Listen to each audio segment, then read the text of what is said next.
Welcome back, guys. Another show, League of Inches, and the gang's together. -1. Look, Dane's not with us tonight. He's had prior commitments. He's got to lead up to a touch footy tournament this weekend, and he actually left us with a little parting message to Sid, sending him a box of tissues for the weekend, and said, hopefully Sid is okay. We can obviously see he is. It's just sort of a little bit of reality is set in for the Dragons fans, a little bit earlier than normal, but we're okay. We're with you, Sid. We're behind you. Look, sorry about last week. We had a few things on, and I was moving house and stuff. So, but we're back. Plenty of talking points. Good to see the gang together. Look, doggies, boys. I'm going to give you a quick 30 seconds. The boys won. Bankstown, Lakemba, the area. It's going off. The drums are beating. How are you boys doing? I'll be honest with you, man. It was honestly like winning a grand final. The feeling, it was like we won the grand final. And that is legit talk, man. Yeah, it was legit. It was fun. It was amazing, man. It was just good to see us win, and to see the emotion on Trent Barrett. You know, it makes you feel good as a supporter. Yeah. Now I know what those Newcastle fans felt like. You know, those couple of years back where they just couldn't win a single game, and then they finally won one. Now I know what they went through, mate. That was you guys. It was honestly, we got a group chat, obviously, and we felt like these two were basically crying into the phone. You could sense it. You could sense the emotion. It was pretty special. Sid, look, we'll give you a reply to Dane, obviously. How are you? Man, look, as far as the loss itself, we like you said before we started, a lot of you people and a lot of people predicted that would be wooden spoon contenders, but we've been a lot better. We got beaten by a better side, much better side, like a different level. They've been together for years, even though they have injuries. I mean, they have unlimited salary cap, let's be honest, I wasn't too gutted about that, just those suspensions, which we'll go into a little bit, like 2 shoulder charges from Roosters players and nothing. And we've got 2 indiscretions, and now we've got 2 wingers that are suspended. And I don't know how dare they do something to Roosters players, Yeah, look, I know you're pretty fired up, people. You're about to see Sid take off. Before we get there, we did have some we'll go to the weapon of the week first.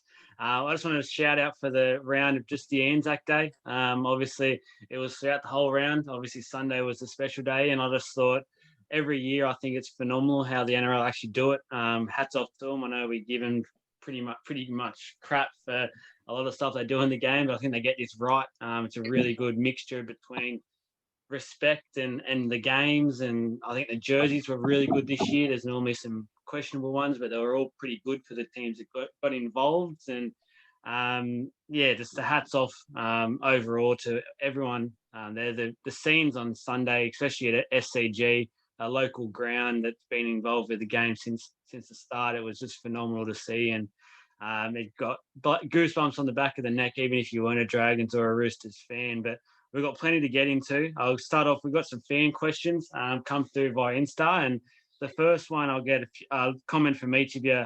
Lachlan Beadnell has asked, "What do the Broncos need?" So I'm guessing he's just meaning could be a player, could be a playing style. Josh, I'll go to you first. What do you think the Broncos need at the moment?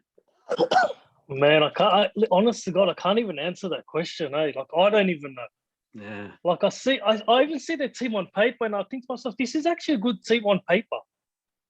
You know what I mean? So I don't know, maybe Tony Staggs, maybe he could be the answer for something. Maybe move into 5'8", you never know. But when he comes back, I'm sure he'll add something to the squad. But for now, man, I don't even know, I was a bit like you when this question came through, and I did a special today with another page. You asked me to do an under-25s all-star team sort of thing, and I realised that with the Broncos, it's a really good side on paper, as you mentioned, but they've got a lot of younger players. They don't have the balance at the moment with some experience and to help that younger players come up. For mine, they need to throw everything they can at Adam Reynolds. They need to get him for massive overs. They just need to bring him to the club. They need someone like that to steer the ship and to steer these youngsters around. And I think they need one or two senior figures in the forwards as well. Jace, what do you think the Broncos need? Well, like Josh said, you see this team on paper and they look pretty damn good. Like even their young players, they're talented players that have represented Queensland already, and they're in the early stages of their career.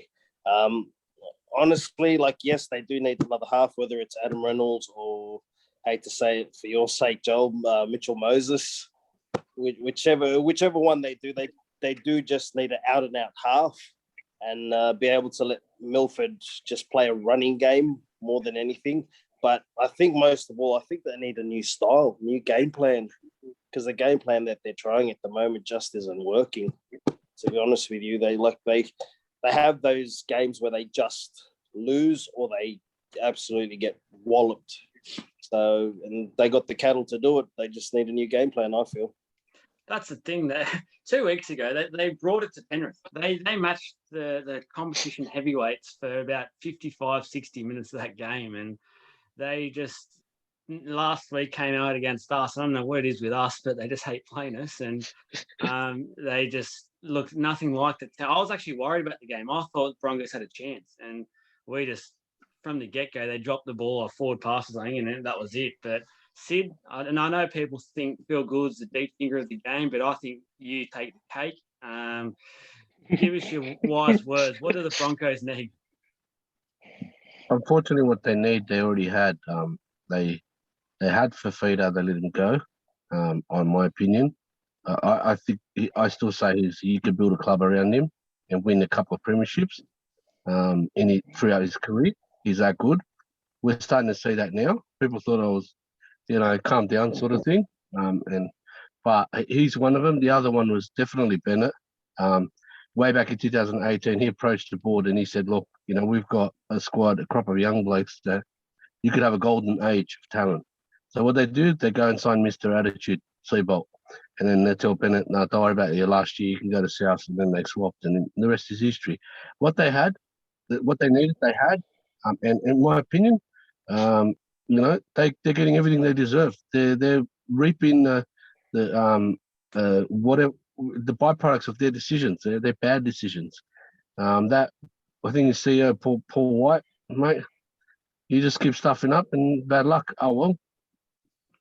I think it's unfortunate. It's going to probably get worse before it gets better for this club.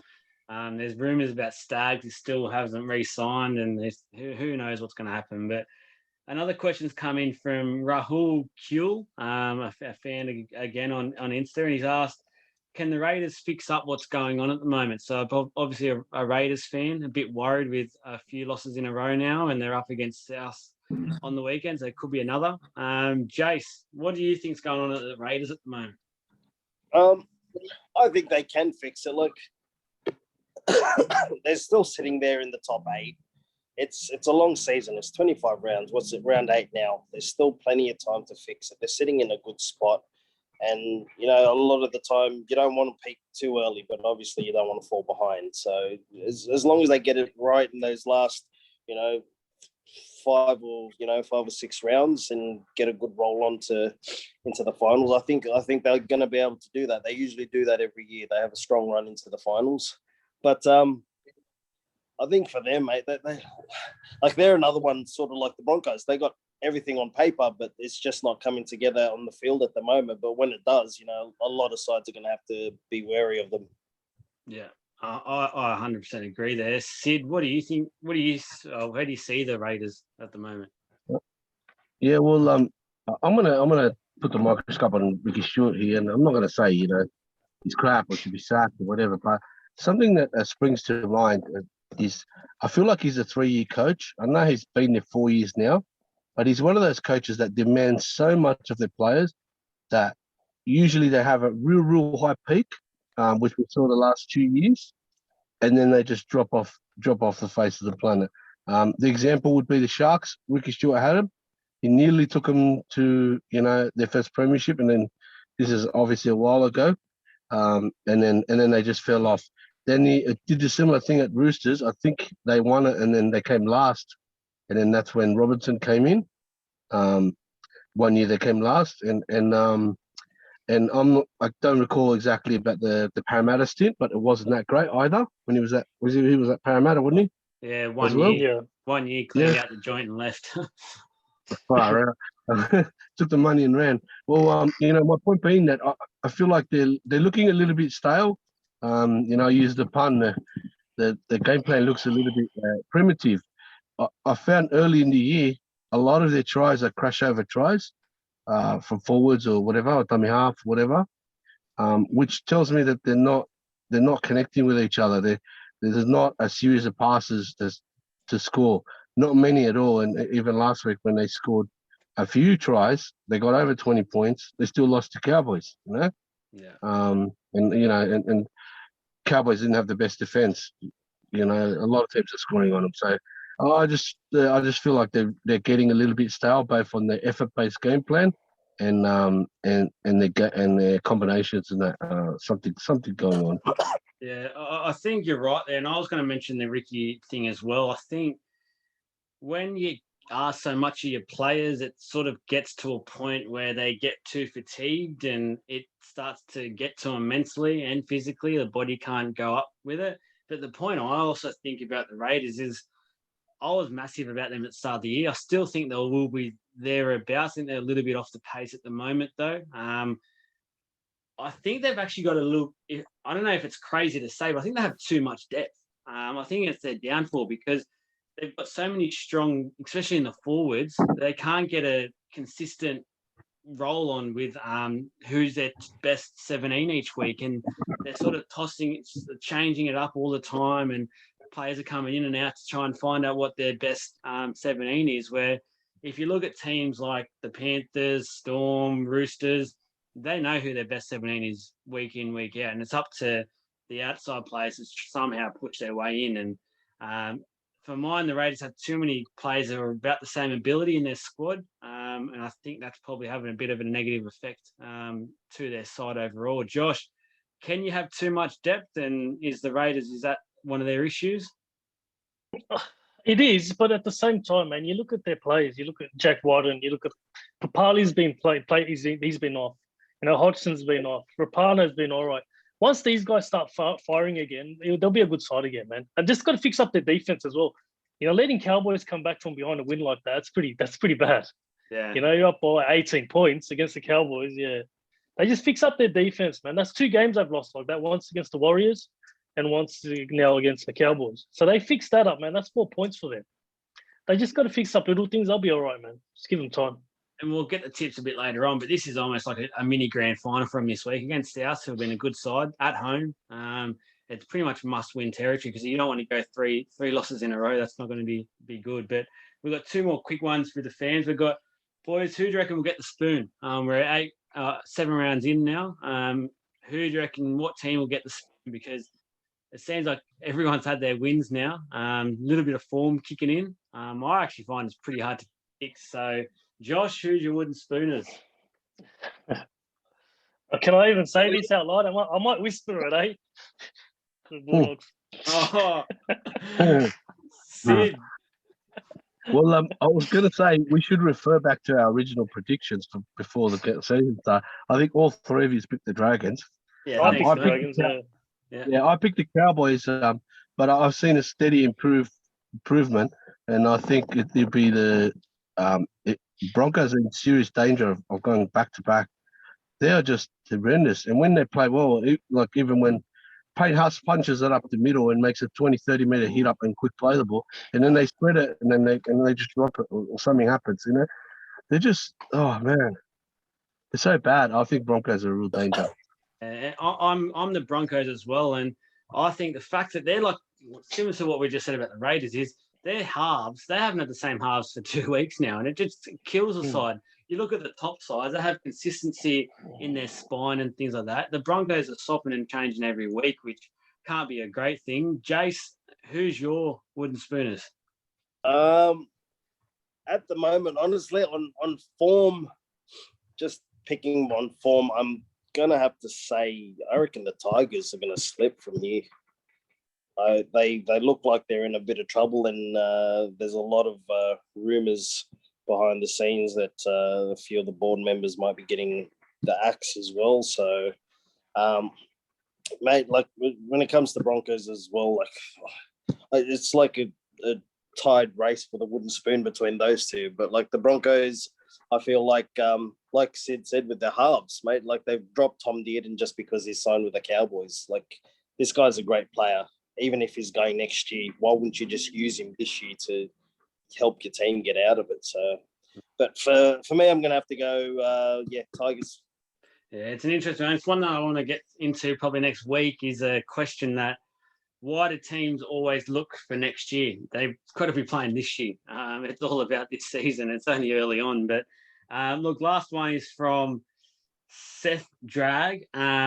He wants to get to know us a little bit more, boys. He wants to know who is our favourite player of all time. I'll start with you, Sid. Who's your all-time favourite player?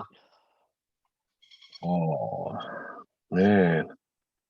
There's so many. So many good players. No, give us your top 100 quickly.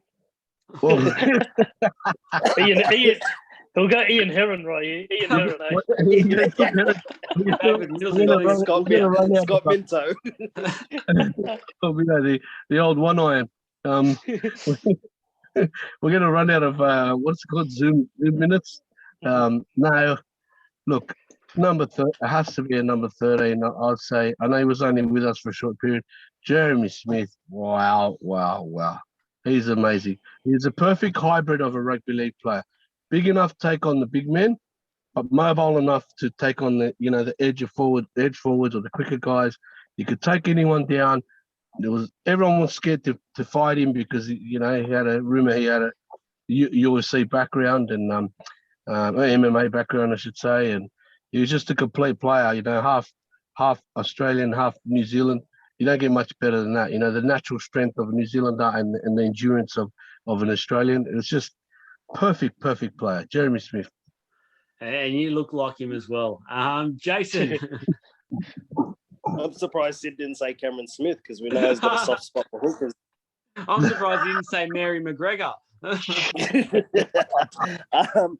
me, mate, don't get me started. It's a three-way tie, to be honest with you. It's that dream team from Raiders during the 90s. It'd have to be Ricky Stewart, Laurie Daly, and Bradley Clyde. Like the three of them, I couldn't split them. Just so integral to that team. So, yeah. Showing your age there, you remember that. Josh, who's yours? My favourite player of all time, he's the reason why I play footy the way I play it, is Ewan McGrady. I loved him, man. Ewan McGrady. I don't know if you guys remember him or not, but he was an old school Bulldogs player. Yeah.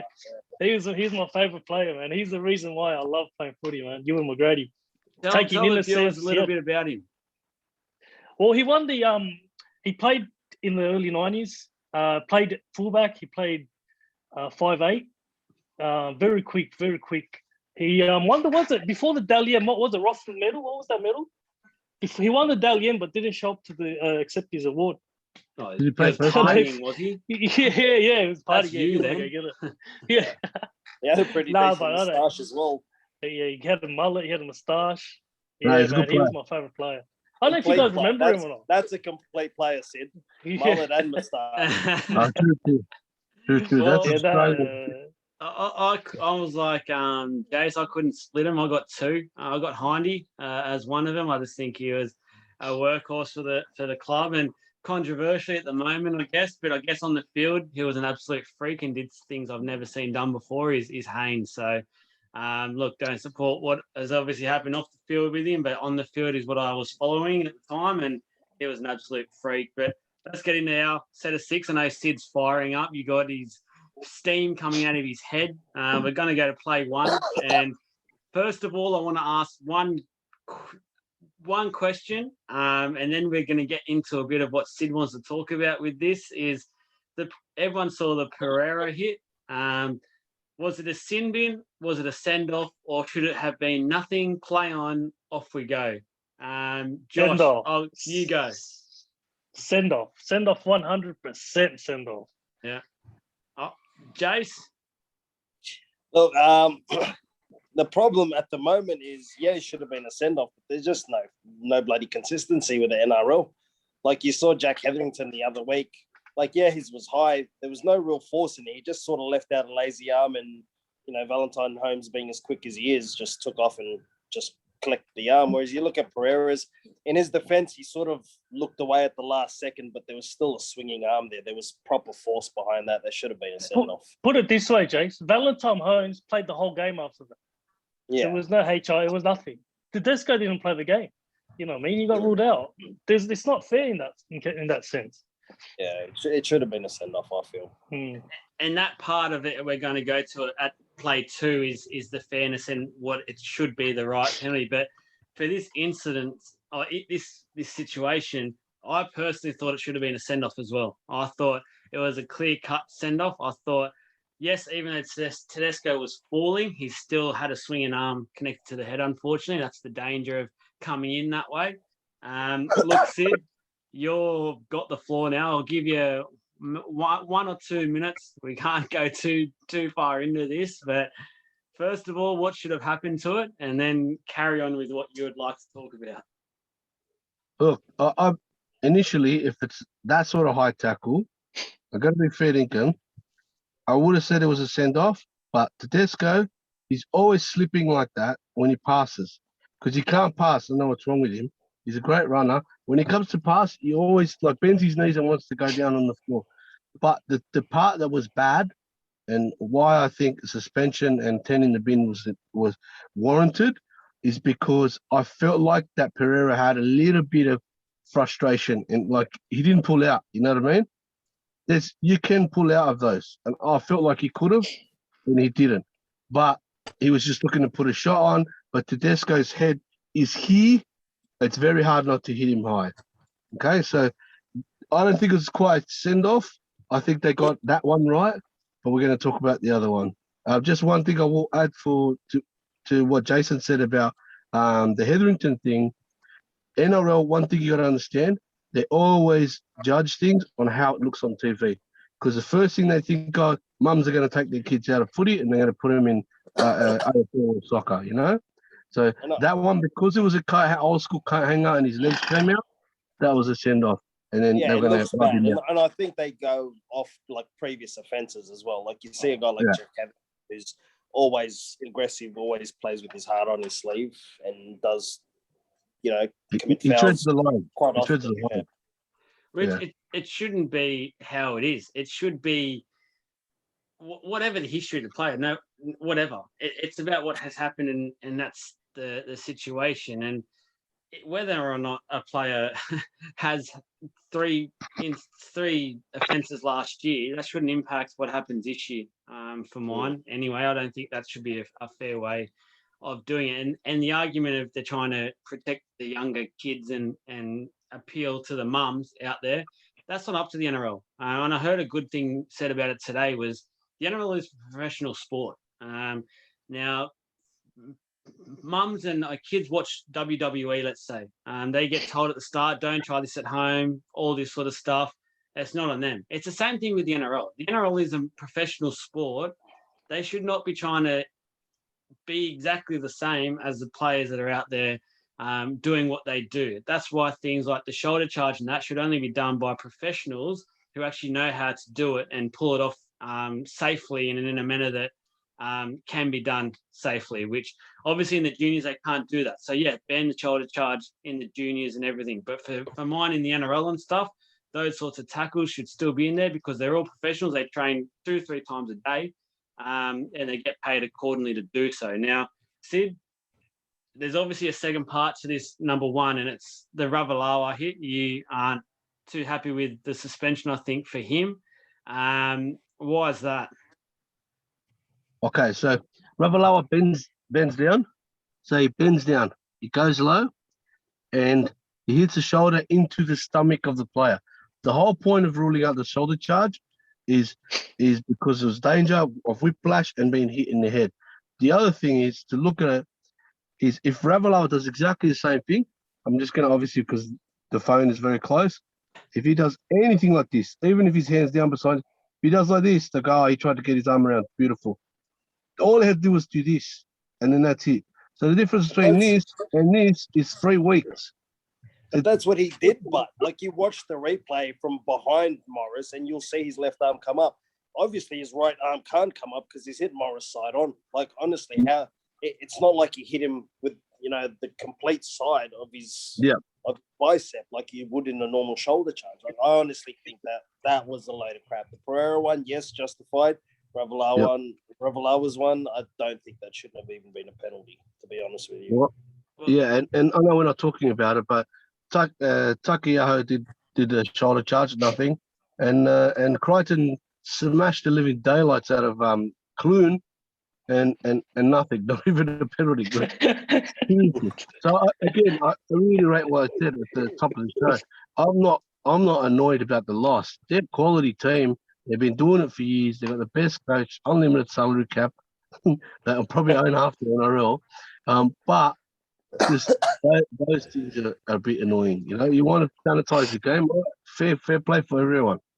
Look, I know you Dragons fans are pretty frustrated from the weekend, some calls, and I guess rightly so for some people, and some people think they were the right calls. But I think one thing we can all agree on, if you're a Warriors fan, you're absolutely you're absolutely frustrated with what happened, because we saw Josh Curran get sin bin for a headbutt.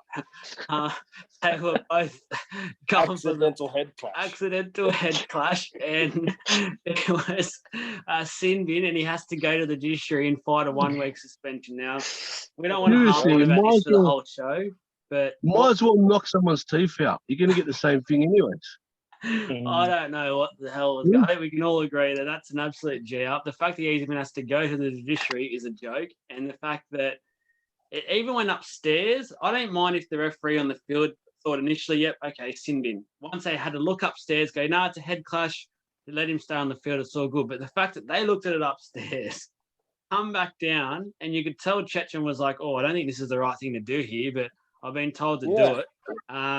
All right, mate, sorry, but you've got to go for 10. And everyone's even sort of looked like the Storm players were like, okay, whatever. But yeah, it's mind-boggling. Look, number 2, we'll move on from it, but what should the penalty be when a player is hit illegally? So we're talking about, let's use the Dragons one, for instance, the Pereira hit on Tedesco. So we've seen it a couple of times the last few weeks with the 18th man news when a player's taken out illegally, so a swinging arm or I don't know, we'll say a head clash, and it's what should be the actual penalty? Because at the moment it seems like it's 10 in the bin and they get a suspension, which then helps the next teams that they play in the weeks to come. But from mine, it seems like the big sticking point is whoever is taken out. So we saw on the weekend the Roosters obviously weren't impacted that much by it, but they lose Tedesco for half a game. Now, the Dragons lose a player for 10 minutes, but for the most of that game should have had the advantage because they're taking the best player out of the game out. But wasn't to be. But what should be? From mine, it should be if a player has to go off and doesn't come back, it's a send-off. And end of story. That's what it is. Boys, Josh, what do you think? Yeah, 100%, man. Look, if it's foul play and they get sent off and the player can't come back, you can't come back either, man, because it was foul play. And that's it. That's my stand on that. Because otherwise, it doesn't benefit the team that's lost a player. Yeah. Like you said, Tedesco was out, but Dragons still ran around with their full squad. Yeah. So, yeah, but that's it. If you take a player out with foul play and he can't come back, you can't come back either. Yeah. And if it's a concussion scenario, so like Tedesco, we have to go to a HIA, I'm happy with sending a player for 10 at the start. If they know in that 10 minutes that Tedesco's not coming back, they relay the message and go, sorry, mate, your sin bin's turned into a send-off. You're not coming back on the game because X player can't come back. Jace, do you agree with this or you got a different scenario? Yeah, no, I agree with you as well. But like, even if the player doesn't get sin binned, if he's still on the field, old mate goes to the HIA, then he's been ruled out for the rest of the game. Then stop the game till I'll tell the other fella to come over and read him his rights. Like, we stop the game for pretty much everything else. I'm pretty sure you can stop the game after a HIA has been failed and tell the player, sorry, mate, it's time for you to walk. And we're not being silly here. Like, this is a fair thing. In the finals, I could see a coach going to the extremes of naming a lesser-known player named 17 and putting him on to start the game, and let's say they're versing the Roosters, and he goes to that player, I want you in the first 5 minutes to take Tedesco out. I don't need you for the future. Our club can go on with basically having you off for 10 minutes and coming back. As long as you take off this key player, we're in the box seat to win this game. I could see it happening down the track. So you need to make it so there's a bigger disadvantage for teams to make sure they don't do this stuff. Sid, do you agree with us, or you've got another reason or some way to deal with this? I had another idea, but I don't think it'll work, frankly. What I'm about to tell you. I thought if a guy that does foul play takes out another player, then he gets his 10 minutes right, and in that period of time, they decide, hang on, Tedesco's no good, can't come back. Then the player that committed the foul play can't come back on. So you don't lose players. It's still 13-13, but you lose one reserve. There's a little bit of a punishment there because it messes up your rotation. Why I think it won't work is you guys said it perfectly. Pereira just only made the side on game day. He hasn't played all year, so he's not exactly first on the team sheet, you know. And they've lost Tedesco, arguably the best player, you know, one of the two or three best players in the world. That's where I think it wouldn't work. Yeah. The other reason why that part won't work is if you look at the stats after each game, which I've been doing through these team of the weeks, most teams only really use 2 people on their bench mainly, and the other 2, at least one is hardly used. They play maybe 5 to 6 minutes. So I think teams would be happy to lose one player. They wouldn't really care. They can still operate and win on a 3-man bench. So I think, manage, yeah.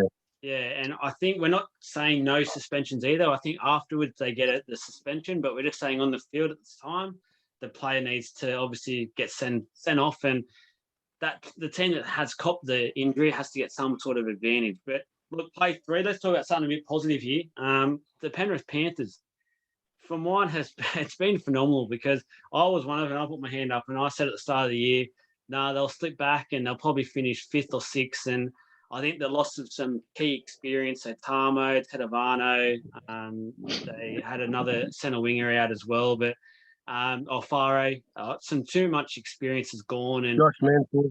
Yeah, Josh Mansour as well.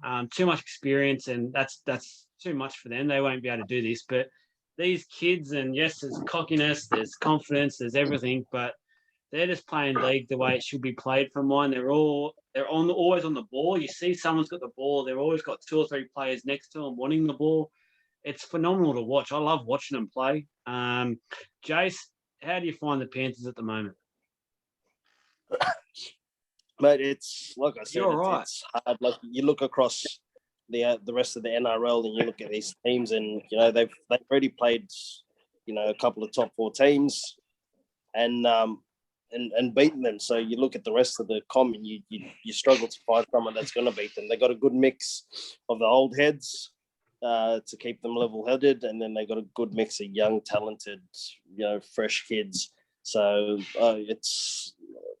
it's just, you know, how long can they keep it up for, really? Yeah. It's whether they win or lose will be up to them. Yeah, it's scary how good their lineup and their squad is. Sid, how do you see the Panthers at the moment? Yeah, nothing but positives for me. Quality, young side, scarily confident. They got the youthful confidence and energy. They are winners. I read somewhere that they won the under-20s together, the bulk of these players. That's also scary, you know. Mm-hmm. They're coming into first grade and, you know, they've already got, you know, 3 or 4 years under the belt with each other. And they just seem to be going through their paces, you know, letting Cleary game manage, lifting the intensity when they need to score, and going back to the paces. It's very, very, very impressive. I echo what the guys said. I struggle to see any weakness there. Quality.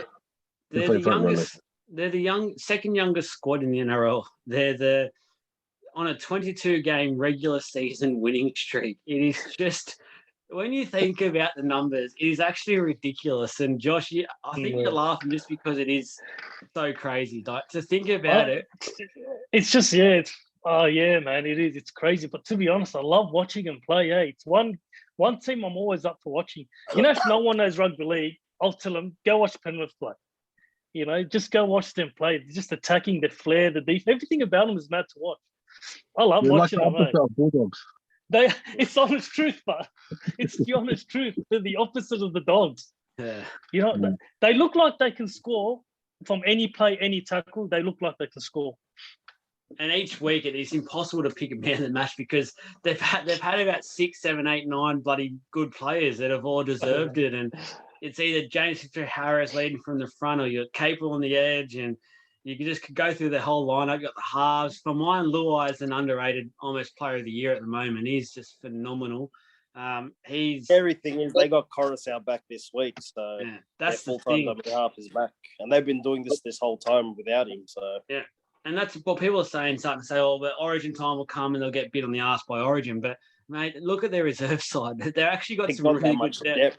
They've got depth galore, and it's just to think that they let go of Dane Laurie at the start of the year. They could have had Burton and Laurie in as their depth for backs this year. It's just ridiculous. But look, Sid, we're going to go back to you here.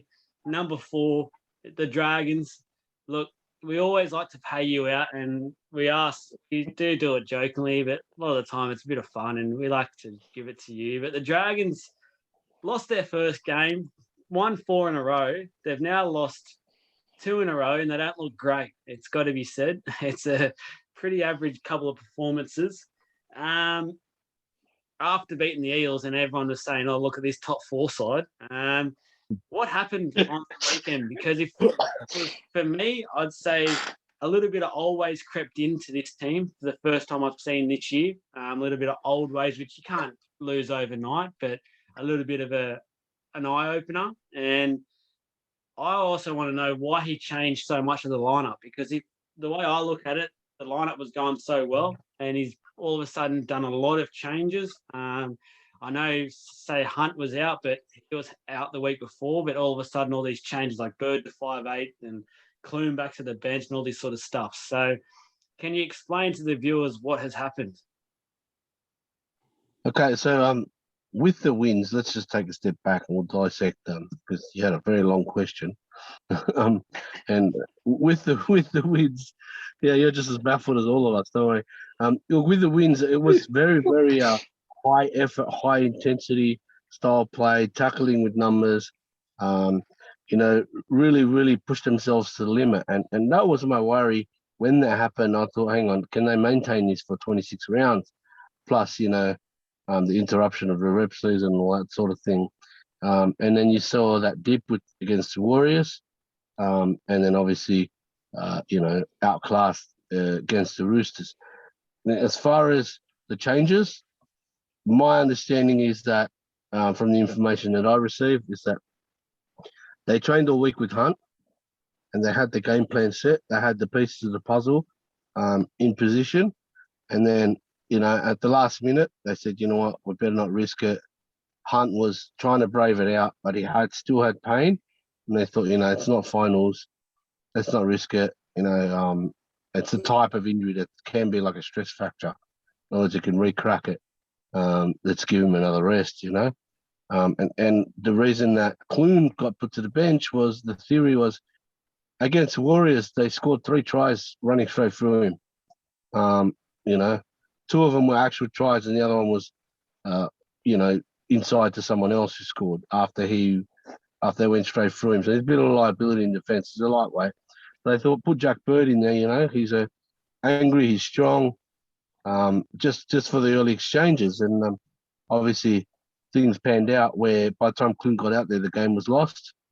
We got a little bit of direction, and you saw Clune set up that last try. He's got a bit of skills about him, but the game was lost. And in regards to the reshuffle, it was a domino effect. Changing Bird meant you needed to find a centre. They got Cody Ramsey in centre. I've never seen him play centre. I thought he was a bit lightweight to be a centre at this stage of his career. And then the rest of it, Pereira and all this sort of thing. I want to get the other boys into this, but I want to quickly put something back onto you because I don't think it'd be fair if I let you slip on this. You've been very critical in the past year or two with McGregor and his coaching and selections and things like that. Now we're on a video with mentioning him once again, but sorry fans, take a drink. I look at the lineup and I'm looking at it at the moment, and it was working. What was happening was working, and I look at it and I just think Clune's not a bench player. I don't know what you're going to get off him going to the bench. He should have started. Bird, for mine, was almost the form centre of the game when it came to the weekend. And you're versing a red-hot side who, yes, they had injuries, but their back line was 100%. They had their strike back line in place. You needed to match them. And putting someone like Ramsey, who you're a massive Dragons fan, and even you're saying you've never really seen him play centre before. So you don't know what was going on there. And from all reports, I looked on some of the Dragons pages and stuff. No one was saying Pereira was actually playing well in reserve grade. They were saying he was actually pretty average. So I don't know why he was actually thrown in to start with. There was no form there. And then I made another note that Josh Kerr for mine was actually playing pretty well. And then he put him back to the bench. And Billy Burns, who you just brought, so he wasn't even in the off season, has come on and forced his way into the start on side where he hasn't really played all year. Is it fair to say that the fans can question some of these selections this and going, oh, hang on, we've been here before. What's going on? Yeah, I'll let the boys go first if you like. I have an opinion on it. Yeah, right, Jace. Yeah, I don't understand. Like it's not like this was the first game that Hunt was out. Hunt was out when they were going on that 4-game run. So why change it? It's like you're making all these drastic changes when you didn't have to. Just have some faith in your players. Yeah, I think that's the big thing. Just a lack of faith in the players that are there that have already done the job for them. Yeah, and that's pretty much it for me. Yeah, Josh. Yeah, I just think Ben Hunt's a big out, man. Like Jay said, he was there for the 2 games, but those 2 games built momentum for the team. And that momentum they carried on to the next 2 wins, you know what I mean? So I think Ben Hunt's the key here, man. When he's back, I'm sure Dragons will be back playing like better footy. Yeah. Sid, what's your final answer on this one? Yeah, I just think Griffin overthought it a little bit. Sometimes you go through the week and you think of this and you think of that, and then he's ended up with 5, 6, 7 different ideas, and he really, really wanted to put together a tight defensive unit. I think that's what he was going for, very defensive team. And he had a chat with Kerr before dropping him. He's saying, look, his intensity in defence was a little bit lacking against Warriors, and he thought he'd, rotate him out. And I agree with you 100% about the Billy Burns thing. I haven't seen much of him. I didn't see when he played. I thought, okay, just another player. Like you drop one of our starters for a stranger. Coach talks about how tight the group is now, and they're all mates, and they've got the breakfast club going and all this stuff. But then just drop him for as I say, for a stranger. It was a strange one, but what I will say is I'm sure that Griffin will take ownership of that, and it will be his second big test. His first was getting them to believe again, having been clearly playing without any belief that they can actually do something in this comp for so long under McGregor. He got them to believe, and they're playing with intent, with heart, playing for each other, and desperation and all that sort of thing. His second big test is to get him out of this little lull, and getting over this loss, because they really wanted to win this Anzac game. Yeah. Well, look, there was one more, but I'm going to push that back to next week. We've got to wrap this up very shortly. I want to get through to some tips because there's some big games this week, and Sid needs to go and watch Desperate Housewives. So let's move on. So Thursday night we've got the Raiders and the Bunnies. Joshy boy. I'm tipping the Raiders here, eh? I'm tipping the Raiders to come back strong. Bounce back, Jace. Yeah, same. I think the Raiders are due for that big win. And what better way to get the season back on track than beating the Bunnies? Sid? Raiders need to face a team that's struggling to get their confidence back. They won't beat this team. South's way too professional. South's a win. Yeah, I have this is a pretty hard game to tip. I've actually gone south. I think Raiders are a bit all over the shop. I think Ricky's drained that playing group at the moment. They need to have a bit of a break. Storm and Sharks. Got you, boy. Storm. Starks. Yeah. Starks. Game of Thrones. I put Storms and Sharks together, mate. Yeah, I got the Storm easy win here, man. JC boy. Storm as well. Too good. Yeah, Sid. Storm too good with Pappenhausen back. It'll be a big win. Hopefully he's back. He's not back. Okay, they'll still win. They've got about 7 other fullbacks. Don't worry about it. You sit on a train for 3 hours each day. Do you do some research? He's still out for 2 to 3 weeks. I've got to get rid of him on Supercoach. You can't go a video without doing a classic. Good on you. I'll go the Storm as well. The Queensland Derby, I feel like these two just played and they're playing again. I don't get it. But anyway, Broncos have played 2 teams twice now in the first 8 weeks, but another talking point for another day. Broncos v the Titans at Suncorp. Sid, we'll go to you first. You can make up for your last mistake. Do you reckon Sure. Steve Renouf will play this one? 20 plus. David Fafita 20 plus. Have you heard the latest inclusion, Steve Renouf in for the Broncos?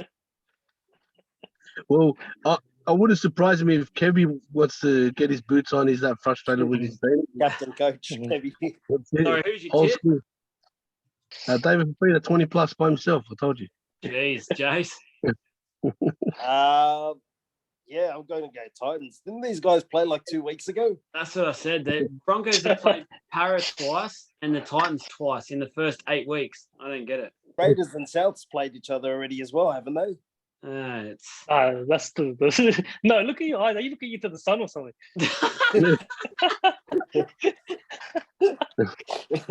Like that bloke. He's dumbfounded. Look at him. He's actually like angry. He's about to send a letter to Buddy. Work out this broad. This is a fucking Wheel of Fortune shit where they just spin a wheel and whoever comes up, they play against each other. No, you're about to get a letter from Jason Ram. He's about to absolutely drill you over this. Josh? No. We'll go to Titans here. Fafita to have a blind day. Yeah, I'm gonna go Titans. I just think Broncos are all over the shop, and I'm gonna go Jason to knock out Abdo first round. Penrith v Manly. It's at Bathurst this one, so this is their annual Bathurst trip. Joshy boy. How can you tip against Penrith? You got to stick on that train, man. Yeah, it's a guaranteed point each week. It's fantastic. Jace? Man, I'm going to go with Penrith, but I think this one actually might be close with how good Manly's found their form in the last couple of weeks. So I think it'll be close. Big test to see where Turbo's body's at. This one, he's going to actually have to play 80 minutes and really go hard at this one. Sid? Oh, man, it's a danger game. Sorry to wake you up. League of Legends.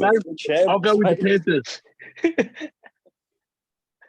Oh my God, we're going so well this video. Now it's just falling apart. The Dogs v the Eels. Actually, by the way, I'm going Penrith.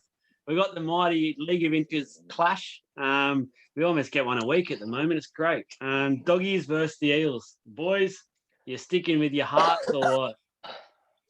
Nah, I got to go with the head. I got to go the Eels. Yeah. But if the Dogs win, man, it'll be amazing, man. It'll be amazing, especially knocking off Para, the old rivals. If the Dogs win, I'm deleting the group chat, deleting this. We're not doing it anymore. Jace? Yeah, I'm going with Dogs, mate. You tip them every week, actually. I'll give you credit for that. And on the tips, there's always one bloke that tips the Dogs. It's this bloke. Sid.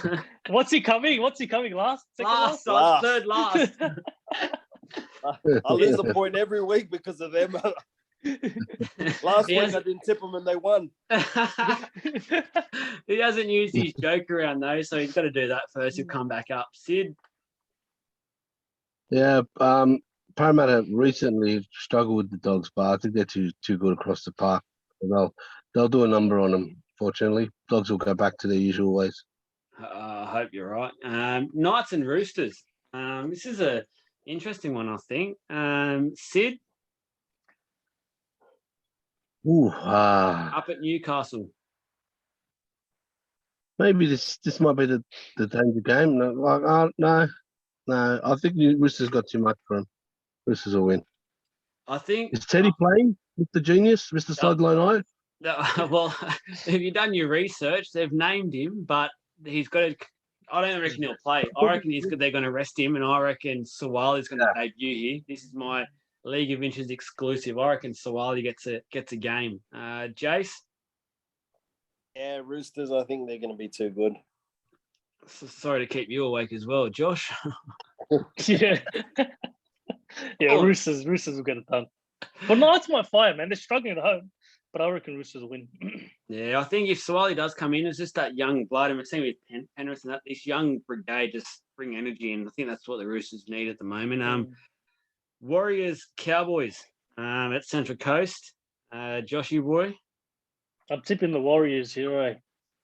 Brilliant. I think the Warriors will get it done. Jace? Yeah, agreed. Warriors. Sid? Yeah, beware of the plane and the bus ride. I think Warriors will be good. Cowboys will struggle. What?